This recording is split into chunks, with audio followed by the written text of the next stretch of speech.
Pode falar. Você falou desse negócio da liberdade de expressão, que é um ponto... Você falou. Sim, Eu só ecoei. É verdade. Porque foi muito bom. Mas como que você... Se você enxerga que... Não, você falou. Não, eu só deixei, eu dei a bola. Ele é o nosso Zico, ele chuta no gol. Como... Zico é foda, né? Ô, velho. Tirou onda, você... Zico. Como você enxerga a liberdade de expressão sendo cerceada através dos algoritmos hoje em dia? Você enxerga isso de alguma forma? Você falou que tem essa coisa de aquele viés ser reforçado e você acaba separando as pessoas em bolhas e tal. Mas até isso não é tanto infringir a liberdade de expressão da pessoa, né? Como que você vê que poderia ser problemático o algoritmo com a liberdade de expressão? Você falou de conteúdos que são excluídos. O YouTube hoje tem um filtro, que é uma inteligência artificial, que decide quais conteúdos devem estar na plataforma ou não. Por exemplo, decapitação. Não quer uma decapitação no YouTube, né? Não é legal que exista. Só que aí existe um problema. Esse filtro é legal que exista porque você não quer que um cara seja decapitado e esteja no YouTube. Porém, a partir do momento que você coloca um filtro, esse filtro muda de escopo, a gente tem um problema. Porque não só cabeças rolando estão sendo proibidas, mas certos tipos de discursos.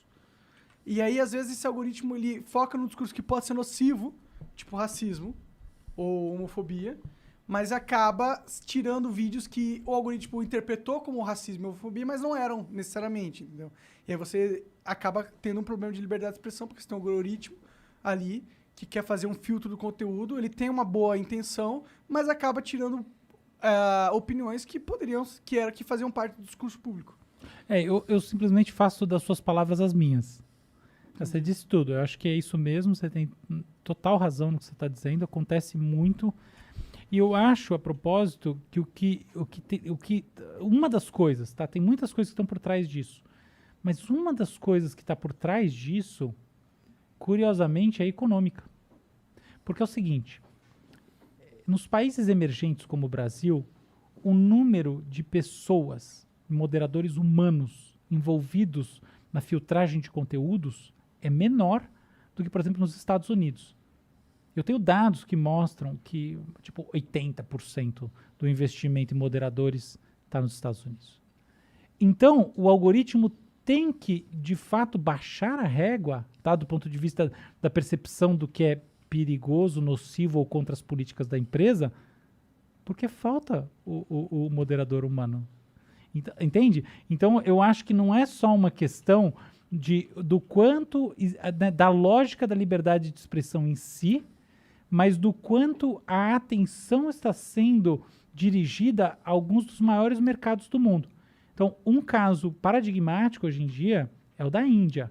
A Índia é o maior mercado do mundo para o Facebook.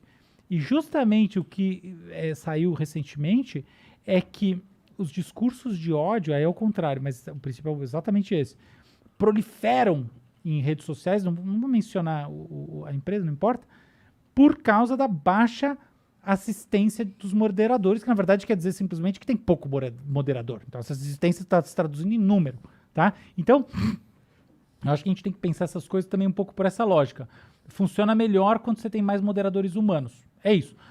Outra coisa é o seguinte, até que ponto a dor que está o calo no pé que a gente vive como sociedade a partir da experiência algorítmica é de liberdade de expressão? Na minha opinião, não é. Na minha opinião, a liberdade de expressão ela é fundamentalmente depletada do mundo pela política. E, sobretudo, pela política repressiva. Então, você tem uma série de estados repressivos que não deixam você falar as coisas e etc e tal. E mesmo partes de grupos, inclusive no Brasil e tudo mais. Então, repressão é o problema. São as pessoas. O problema dos algoritmos, na verdade... é uma repressão que não necessariamente vem do Estado, pode vir da sociedade. Claro, não, total, isso que eu estou dizendo. No fundo, o subtexto é esse. Tá. Vem principalmente da sociedade. Tá? O problema é a sociedade que não tolera opiniões diversas. Exato, total. É a caretice, enfim, se tornando hegemônica que é o problema, no meu ponto de vista, tá? E eu respeito todo mundo que é absolutamente careta contra tudo. É só que eu tenho baixa intolerância à transformação e à mudança. Eu acho que é isso aí. Mas, enfim, o problema dos algoritmos não está tanto na questão dele eliminar conteúdos e mais na questão dele reificar experiências.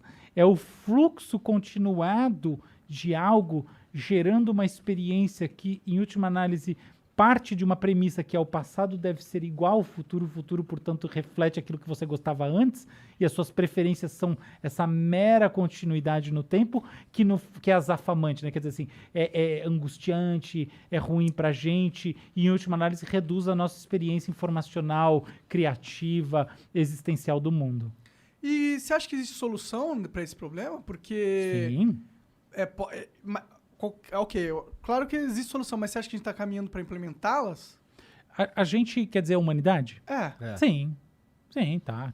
Melhorou muito e está melhorando. Então, por exemplo, a União Europeia, ela é dura na queda nessa questão da imposição de experiências pelos algoritmos, tá? Então, existem leis, existem formas de regulação que são fortes na União Europeia que determinam a maneira como as pessoas vão lidar com a tecnologia, que estão alinhadas à ideia de liberdade de pensamento, variedade de estímulos. Nos Estados Unidos, essa coisa começa a pegar mais, está pegando mais agora. O Brasil está vivendo um momento importante, que é o momento da discussão do Marco Civil da Inteligência Artificial. Inclusive, eu venho falando muito disso, falei disso... Marco Civil da Inteligência Artificial? Eu achei que eu você falei falava disso da no... internet. Não, o Marco Civil da Internet de 2014. Mas não tem um outro negócio da internet? Fake news, né? Outra coisa, desculpa. Não, o Marco Civil da Inteligência Artificial é a PL 2120. Eu discuti isso em vários meios diferentes, eu até perdi a conta de quantos, assim, mídias, tudo que é lugar. E é uma discussão que eu acho muito importante, porque ela vai determinar como que a gente vai lidar como sociedade com os algoritmos. O projeto de lei original já passou pela Câmara, tá? Então os deputados já votaram. Bom esse projeto de lei? É legal? O que ele faz? Ele regula a maneira como a inteligência artificial tem que ser produzida e como o Estado tem que se relacionar com ela. Quais são as garantias que eles colocam ali para que ela não seja uma inteligência artificial maligna, entre aspas? Essa é uma ideia genial que você está colocando, que é, a princípio, a ideia de garantia, tá? E de fato, existe esse princípio. A PL 2120, ela tem, entre outras características, a lógica de tratar de maneira um pouco abstrata, um pouco genérica, o tema da inteligência artificial. E tratando dessa maneira, ela fala disso, que tipo, a inteligência artificial não pode fazer mal para o ser humano. Não é nessas palavras, tá? Sim, claro. Eu acho que, curiosamente, que no caso como esse, a gente tem que sair dessa lógica e entrar numa outra lógica. Porque é o seguinte, olha só, quando a gente vai para o mundo real do aprendizado de máquina, enfim, do que é inteligência artificial na prática, tá? Não no mundo da fantasia. Uhum. O que a gente vê é que a maior parte dos algoritmos, do que foi inventado, os modelos, são open source e foram criados por cientistas. O cientista que cria, ele não é parte da cadeia de negócios que vai gerar um impacto na vida das pessoas. Então, eu acho que a gente tem que ser um pouco mais específico nesse tipo de debate para encontrar esses agentes que são agentes da comercialização, que tem como objetivo alguma coisa, e, portanto, se eles têm como objetivo que é lucrar, e que eles têm que ter um tipo de responsabilidade que é diferente do desenvolvedor da coisa, tá? Então, o agente da inteligência artificial, em última análise, é um sujeito, o criador, que não está necessariamente participando da cadeia comercial de software, e não tem muito a ver, muitas vezes, com as tomadas de decisão que vão impactar as pessoas. Então, dito isso, eu acho que tem progresso no desenvolvimento de uma lógica, de uma lei. Eu sou completamente a favor da gente regular a inteligência artificial, tá? Eu não tenho nem dúvida disso, nem dúvida. Mas eu acho que existe uma diferença aqui, umas sutilezas que o projeto de lei ainda não encontrou no meio do caminho. Que não é por mal, tá? É porque essas sutilezas têm a ver com a prática da coisa. Eu só sei porque, entre outras coisas, eu tenho fábrica, eu tenho empresa disso, que é o WeMind, que é a empresa que faz algoritmos, que faz os melhores do Brasil. Então, como eu sei... Você tem uma empresa de algoritmos? De inteligência artificial. Eu tenho duas. Cara, que legal, cara. Eu vou te encher o saco no futuro. Tá bom. Porque você não me enche o saco. Não, mas... Você vai falar comigo no futuro sobre isso. Eu vou falar com você no futuro sobre isso, que eu quero criar um jogo com uma inteligência artificial que se adapta ao player e tenta matar ele. Um MMORPG. Mas tem tantos assim? Você não precisa de mim pra isso. Não tem nenhum assim. Não. Jogo assim? O jogo que se adapta ao comportamento do usuário tem muitos. Me dá um exemplo. Eu não entendo muito de jogo, eu entendo de motor de jogo, tá? Então, por exemplo, assim, eu sei que no Unity, que é uma linguagem de jogo, você tem algoritmos que, por exemplo, você vai no GitHub, que é um lugar onde você repositório de código, e você tem códigos para implementar adaptabilidade de jogo, tanto redes Bayesianas quanto outros códigos que geram isso, tá? Então, por exemplo, se a pessoa é mais fraquinha, sabe aquela coisa de jogar contra a máquina? Como é que é o tradicional? Você tem a fase 1, a fase 2. Agora tem um modelo diferente. Assim, se o jogador é mais fraquinho, você fica mais facinho. Entendeu? Então ele está se adaptando a você. Entendi. Não, é que nesse caso seria meio que o oposto. Eu entendo que já deve existir alguma tecnologia nesse sentido, é que eu nunca vi tipo, uma inteligência artificial que capta todos os dados das decisões dos players no mundo MMORPG, que é tipo 20 mil pessoas ao mesmo tempo jogando, e aí ele se adapta ao como os players estão se comportando no mundo e tenta criar mais dificuldade para ele.